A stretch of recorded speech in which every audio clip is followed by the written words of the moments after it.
simbahan no nga natabunan sa Mayon Volcano tungod sa pagbuto sa Mayon. So kana isa ka example sa catastrophe or kanang aksidente no, kalamidad. So napanas. Pero kung dili na mahitabo ang atong ngalan diha sa simbahan, kabahin na gyud sa panid sa kasaysayan. So tungod kay walay sakramento nga dawaton nato nga valid hantod nga dili kita makapakita sa baptismal record. Meaning ingana kay importante ang bunyag, no? Sutso na. Bro, ikaw rin.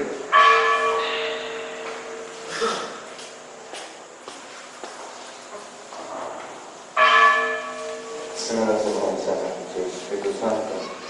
Maulay na lang yung matalis na naman na lalo.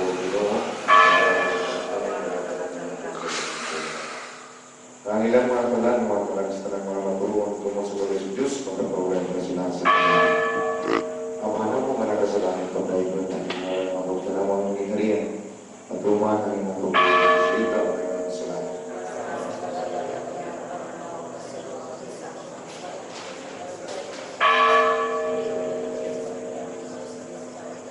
Maghimayan ka, Maria, na puno ka sa grasya ng Diyos. Wala ikaw sa mga bayan ng tanan, wala ang masawa, mga bumas at yan mga Jesus. Kemudian sige po. Himayan sa mga sa Espiritu Santo.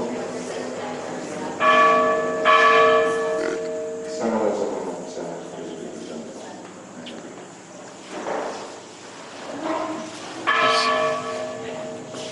So kada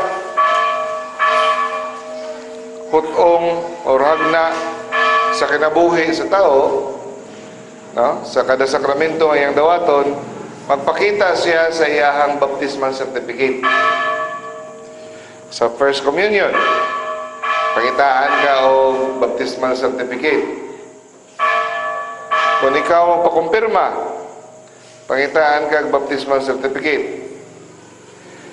Kung ikaw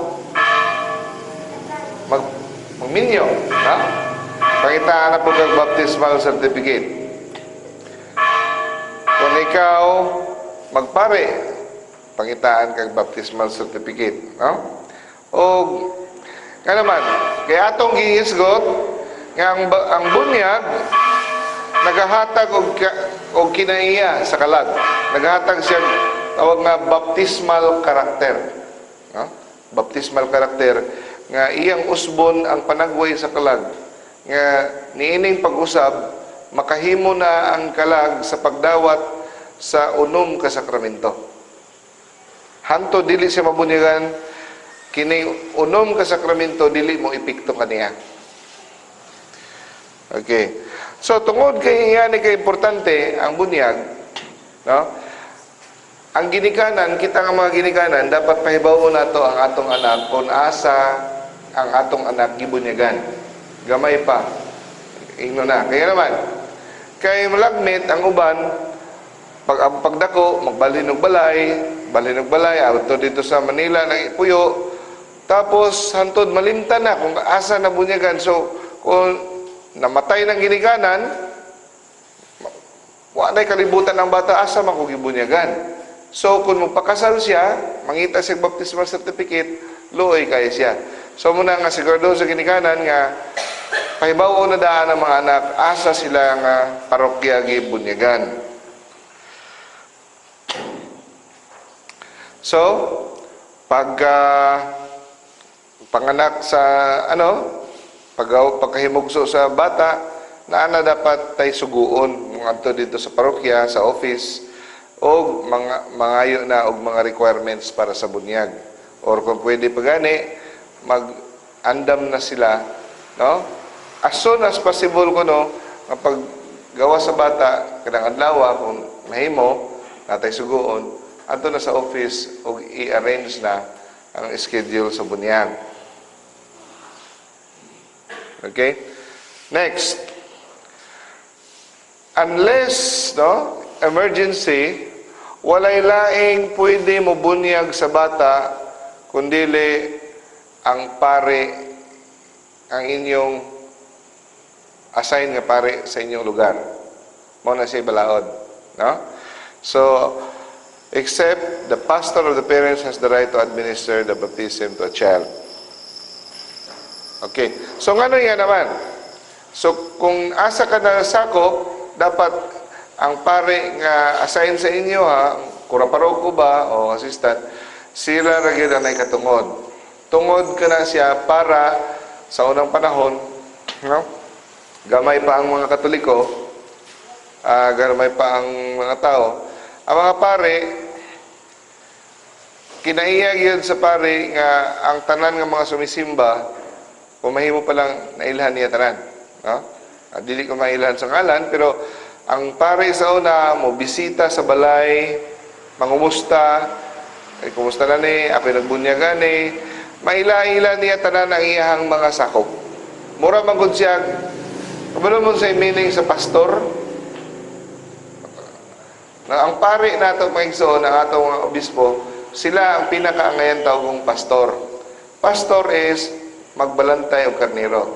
Muna say pastor, pastol, pastor, magbalantay sa karnero. So ang atong pare, dili lang na siya pare, ang tawagan na niya pastor. Sila ang original gyud, ang obispo. Munang kabantay ka sa obispo na isungkod nga piko. Mo man ay gamiton nga sungkod sa pagiya sa mga madunggan, makadungog ang iyang mga karnero sa tingog sa iyang sungkod. So mo na siya. So kay para mag-ila-ila ang pare o ang iyang mga binunyagan, muna nga required nga kung asa ka ng dapit, diha po ka pabunyag. Unless emergency, walay laing pwede mabunyag. Pero kung emergency, o pwede po ka mabunyagan sa ubang pare kung mananghid. Mananghid sa naisaktong pananghid, ana. No? Kabalo naman na, no? Pwede ka maka-request, mananghid yun sa. Dili ka yung puyo, pabunyagan dito sa pikas. Normally, dili na mao. Okay? So, kung magbunyag, ang igsoon, inyo itudlo, nga, mas maayo yun kung ngalan sa usa ka santos. Mangita yun santos. So, ako anak, kanunay gina, kung babae, kanunay gina dapat nga Maria. So, Maria, parisan na yun akong usa. So, usa pa man akong bae. Kung akong laki, hapit na muduha, no? So, kanunay gina dapat, ako ra po ng style, na Jose kanunay. So, una si Jose. Ipartneran ako Francisco. Gikan kay San Jose, no? O Francisco, Saint Francis. So, ang isa, Maria, Mama Mary. Alexandrina, usa ka santos po na siya. Nga among idol nga santos. So, depende na ninyo. No? Kung mangita mo sa almanake, daghan biya mo makita nga mga ngalan sa santos nga mga nindot, nga modern. No? Kaya naman, kay kana ka santos, kung mo na inyong gamiton, kanang santosa, mo na siya ang mahimong murag patron nga santos na batana. Mo na yung kanunay mo ampuan ng batana. So, inyo siya gitugyan niya na batana. So, ang ato kasagaran karon, no? Gi-combine lang nato ang ngalan sa mamag papa. Mo na yung kasagaran. Isa to na pabunyag, ngalan. Usay bunyag, usay ngalan ni cellphone. Ano cellphone man? Kay ang ngalan mong sa Mama Pader Cecilia, ang Papa Ponciano, so cellphone. Iyon to isa. Sus kamo, naging mo na naglagot ang pare. Naging mo hibawan, combine sa ngalan. Kani, unsa naman po ngalan na sa sa lalaki, Roger Father. Ang asawa, Charmaine. Kani, mas maayo-mayo sa unsay ngalan sa bata. Charger.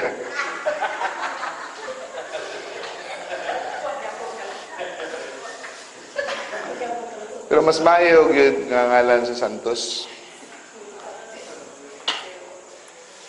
So, okay. Ang paghatag o stipend, sa bunyag, unsa may naandan nato diri? Bayad na daan, no?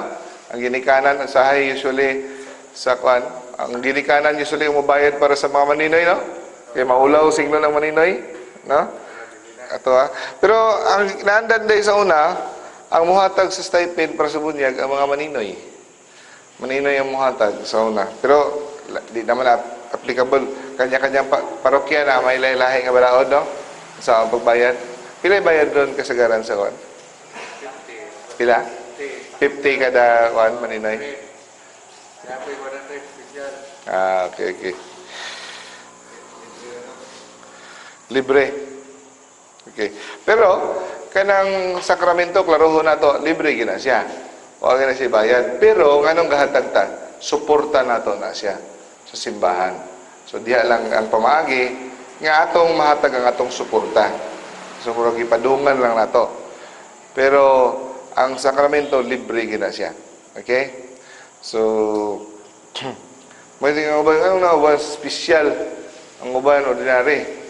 O, para na sa gusto maglahi-lahi, no? Na may bunyag nga sa kadaghanan, pero kung gusto yung kapasikat, di, siyempre, hatag yung kag extra, di ba? Gusto mo ka ikaw raw usa. O, kung tanan-tanan magtagsa-tagsa, luoy kayong pare, no? So, mo nang taga-anog extra nga bayad para i-discourage ang magtinagsa-tagsa. Okay?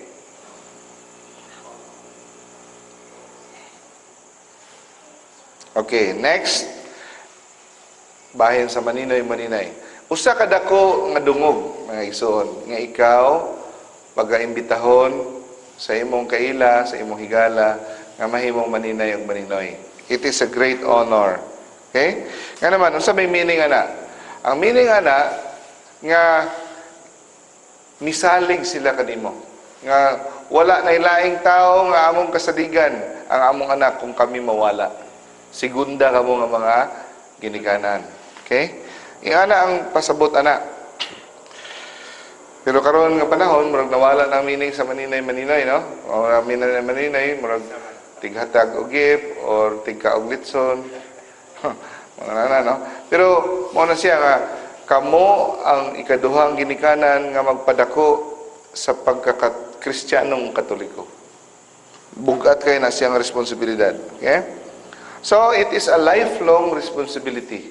Hantod ikaw, buhi pa, responsibility mo ng batana. Ang iyang spiritual life. O mintras tanto buhi ng batana. Okay? So, ang sa may responsibility ni mo, imong i-appeal sa imong pag-ampo kadadlaw, imong kuanday, ang imong kinugos. To pray for their godchild in their daily prayers, no? O ikaw dapat mag-set ka og good example sa imong kinugos. Good example o kanunay nimong i-appeal sa imong pag-ampo ang imong kinugos. Tapos imong ipatigayon nga masigurado nga magdako ang bata nga maayong Kristiyano.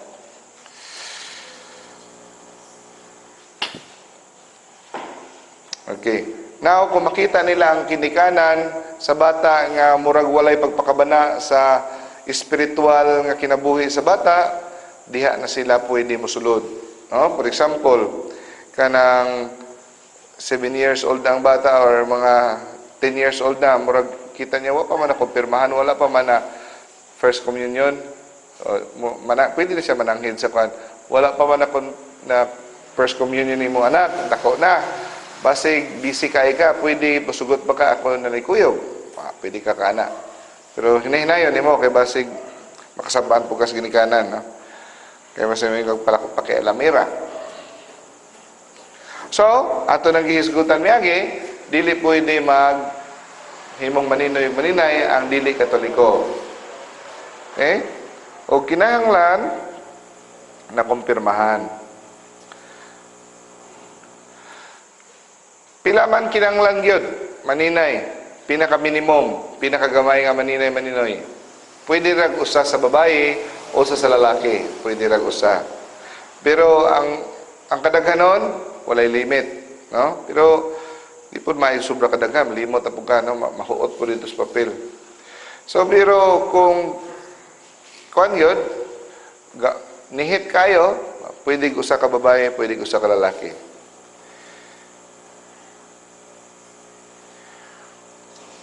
Okay. Ang ginikanan dili pwede magmaninoy. Ha? Ano naman? Kinsay mo puli nimo kung mamatay ka. Mo mangay nang purpose nga na maninoy kay kung mamatay ka, na kay katugyanan, no? Dili ka pwede mo katugyanan sa imong kaugalingong anak. Dili pwede. Pero pwede ang igsuon. Pwede magmaninoy bisag igsuon. Abi gina ko sa una dili pwede. Wa gyud ko ikuha ang maninoy sa akong igsoon, nang luod ako mga maigsoon. Gina ko di pwede. Ignorante pa ko sa una, no? So dapat 16 years old and above. Okay? Ang maninoy ug maninay, 16 years old or older. Tapos dapat nihatag siya sa iyang pagsugot, consent. Ha? Dili pwede pong sanay. Bahalang di ka mo sugot, ilista ta ka diri. Dapat willing yun siya. Eh, responsibilidad de. O pwede siyang makasala. Ang godfather kung magpabaya siya. Or ang godmother. Example sa baptismal certificate nga nakabutang sponsor, no? So, once nabutang na ngalan niya diya, forever na diya nakabutang. It is a lifelong responsibility. So, pwede po ang ginikanan, sample na absent nga maninoy, dilikaten, proxy. Ang mo proxy niya, pwede ang ginikanan mo proxy dito sa pagbunyag. Katong dili maka-attend ang kuan, maninay o maninoy. Okay, before childbirth and after.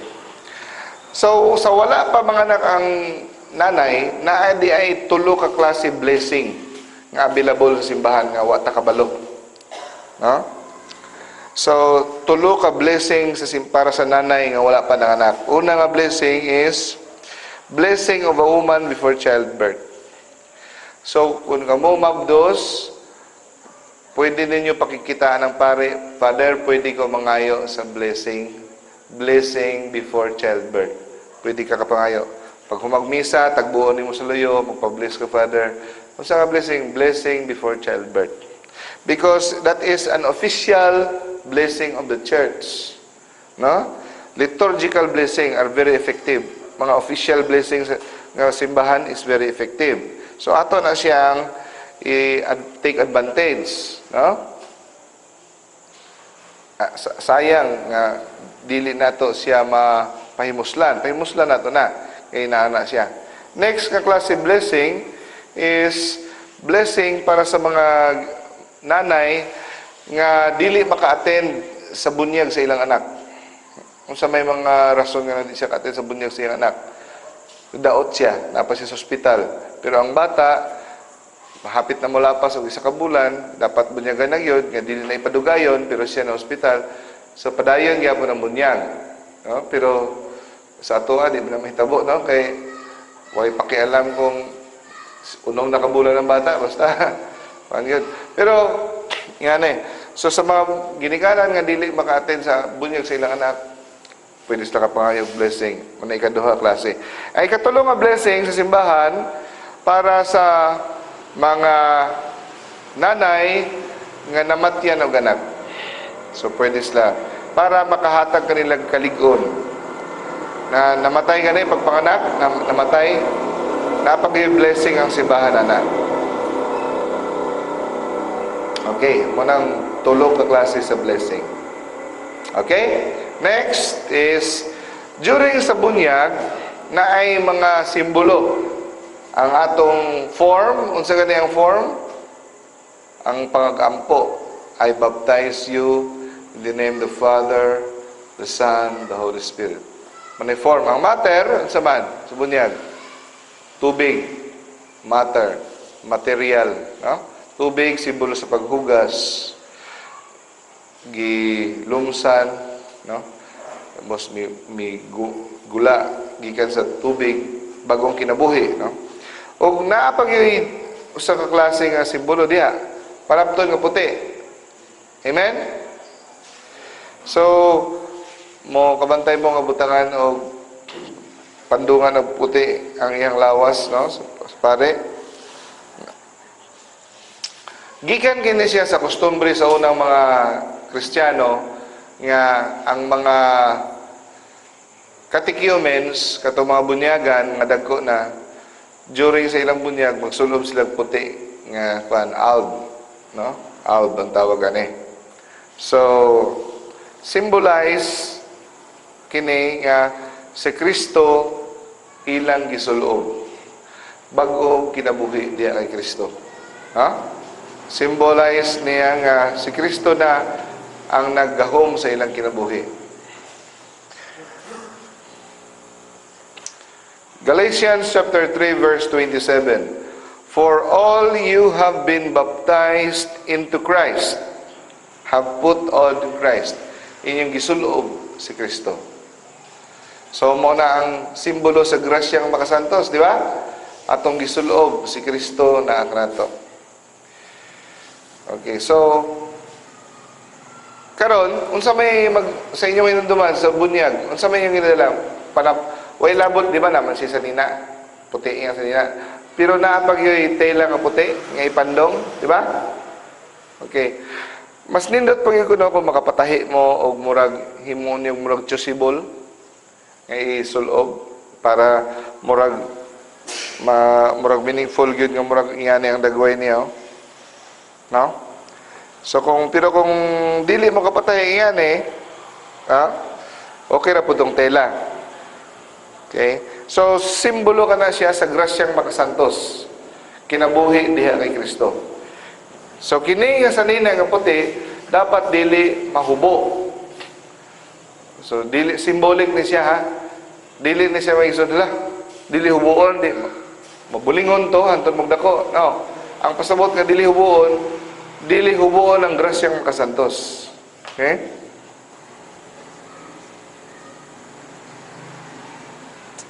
Okay. Mabasa na to sa Matthew chapter 22 verse 1 to 14. May Bible ya? Bisaya. Wala yan?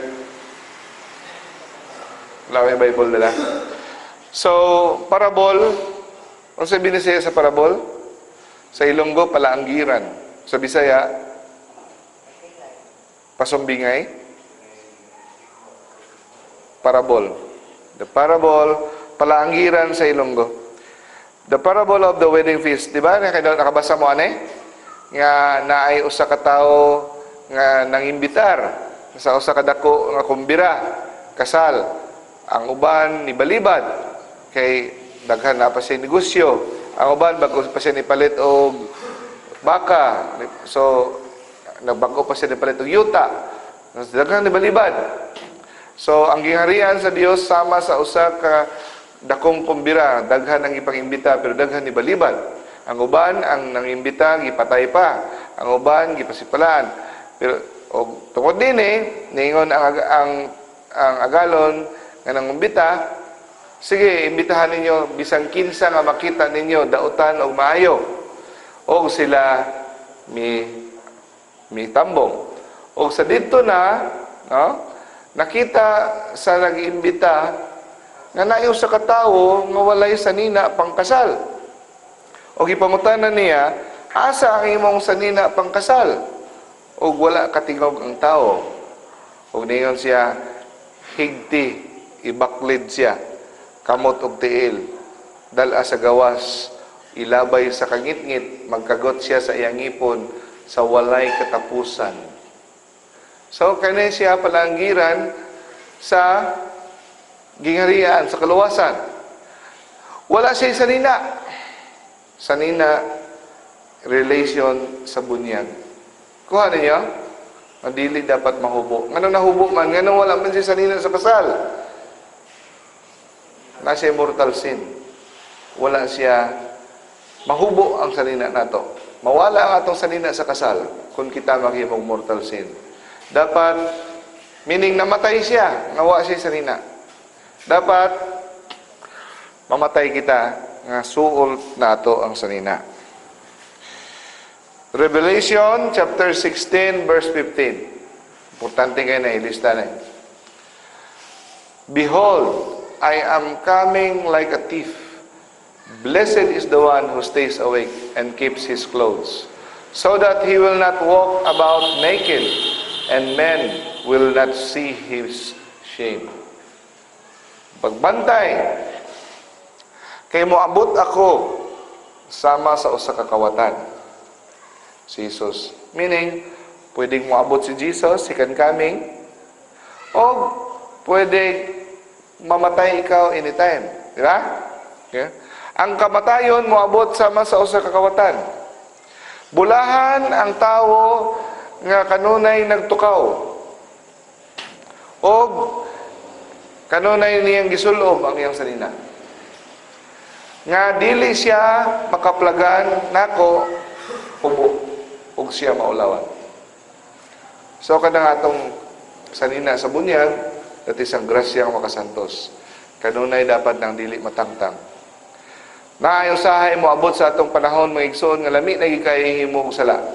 Ha? Lami na mga tentasyon nga mayong kag lami ang mga naning sala buhaton. Pero isulod nimo sa imong hunahuna. Himuon ako ning salaa. Pareho lang yun nga akong hubuon ang sanina sa bunyag. Hubuon ako para lang matagbaw kini akong lawas nung kailibgon. Mo na yung meaning ana. Pilion nimo ang akong lawas nung kalipay o ang kaluwasan nga gihatag kanako. Handa ba kong hubuon ni nga sanina para lang niining sandaling kaligayahan? So kada himo na tog mortal sala. Kada mohimo ta musumbag tag tao, mupatay tag tao, mangawat ta, mo na atong meaning ana. Sa paghimo nimong mortal nga sala, handa ka nga talikdan ang Dios.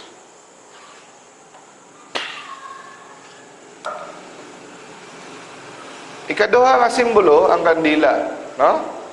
So maghatag ang kandila, ang magkuha ang usa ka maninoy moduol dito sa Paschal Candle ug dagkutan ang kandila sa tagsa ipasa-pasa. Kahayag simbolo sa kahayag ni Kristo, no? Nga kini nga kahayag magpabilin sa atong kasing-kasing nga hantod sa katapusan unta dili kini mapalong. No? So pwede din siyang unsay imong pili lang ka sa imong ganahan, no? Sa imong imagination, sa lina ba or ang kahayag ni Kristo nga dili mapalong. So kung napalong na, meaning naghimo kag mortal nga sala. Parable of the 10 Virgins, Matthew chapter 25 verse 1 to 13. Naay napulo ka mga dalaga, virgins, no? So kustombre nila nga magpaabot sa palangasaw, palamanhon. Pero og tanan sila na ay unsay tawag na kanang na lampara, no? Lampara tapos na itubil nga oil. Unsay tawag na ninyo dire? Lamparilya. Oh. Sa ilaha ang dili gas ang tubil, o may gas na oil, mantika ng ilaha. So ang lima mga kugihan matinumanon, ang lima hangal.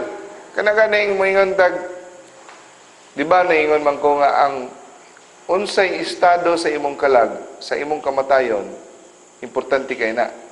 Kung namatay ka, nga naan nimo ang grasyang makasantos, langit ka. Kung namatay ka, nga wala nimong grasyang makasantos, impyerno ka. So, moingon na itong uban, so, kung ang anak man di ay, nga kung mamatay ko, na grasyang makasantos, maluwas ko, kung hapit ako mamatay, diha na lang ko magpakabutan. No? Ngayon na, kung tiguwang na ko, maumanday na siya, ang sulti ni Bradino, kung hapit na ko, karon murag dugay pa man. So, mag-jijis ako, tapos kung hapit na, diha na ko mangumpisal, diha na ko magtinodanay. Kay langit gyapon so enjoy ko, langit po ko, no siya na.